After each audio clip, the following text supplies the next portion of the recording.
HERSOURCE presents Profiles, an exclusive program about music, art, entertainment, fashion, beauty, and pop culture, but from a woman's perspective. This week, we sat down with artist Little Mama and got her perspective on her latest project. I took more of an artistic approach, and I went with some of my other ideas, like, I sat down with my team. I sat down with a set designer. I sat down with my boy David Sincere and Gabrielle Lou, who's a set designer.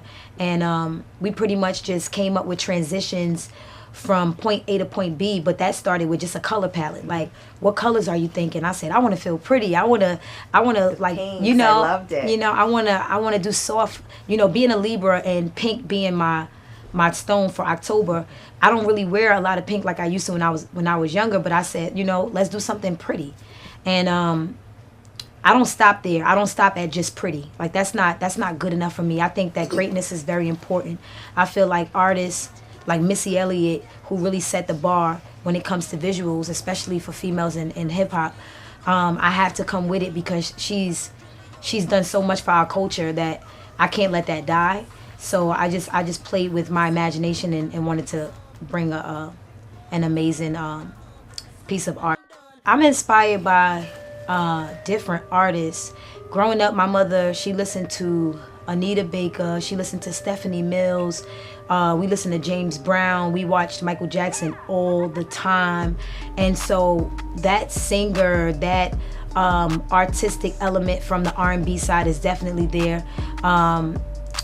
And with the live performance and that element, and then also in the genre of hip hop, I can honestly say that I'm truly inspired by the energy of Wu-Tang Clan, Missy Elliott, Lauryn Hill, Lil Kim. Like, the women that came before me, they went so hard to like stand up with the dudes that their lyrics, like Lil Kim got 5 mics in a source. Like, that was historical. Everybody in Brooklyn was talking about that.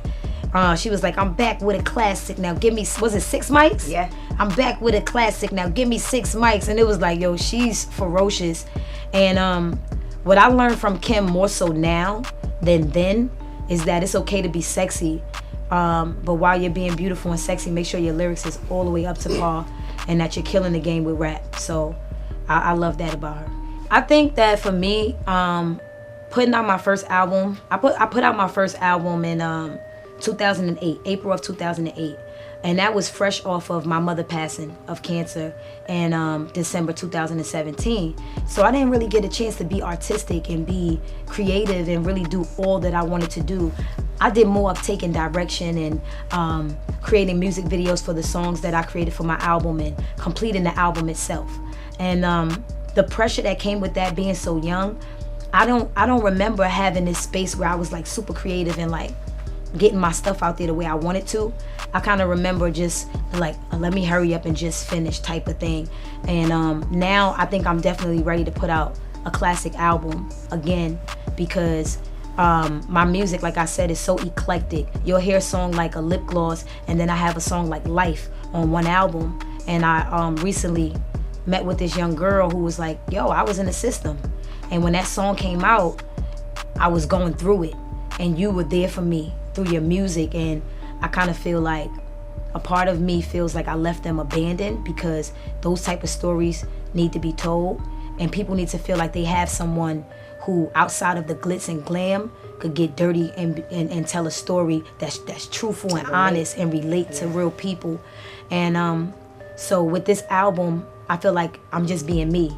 The same girl that could sit down and have a conversation and talk about politics and what's happening with our men in our community is the same girl that want to go out to a party on the weekend. And that's what I'm fighting for. I'm fighting for the freedom to be able to live my life. Nobody wants to have to fight for equality. We want to live and enjoy life, right? So you're going to get a song like A Shoe Game, but then you also going to get a song where I'm speaking my mind and addressing some of the things that's going on with our fathers, brothers and husbands and sons. So my next single is called More Love, and I feel like, is that the softer side of you? I think so. Ooh. I feel like it's a sound that people are ready for, and I always say I think it's important for us to stick together in love, right? and to, even if we go through our ups and downs and our problems, to celebrate our men and let them know that they're important to us as well. And if you got to say whatever you got to say, get it off your chest, but still get to that point of forgiveness and love. And I'm excited about that record.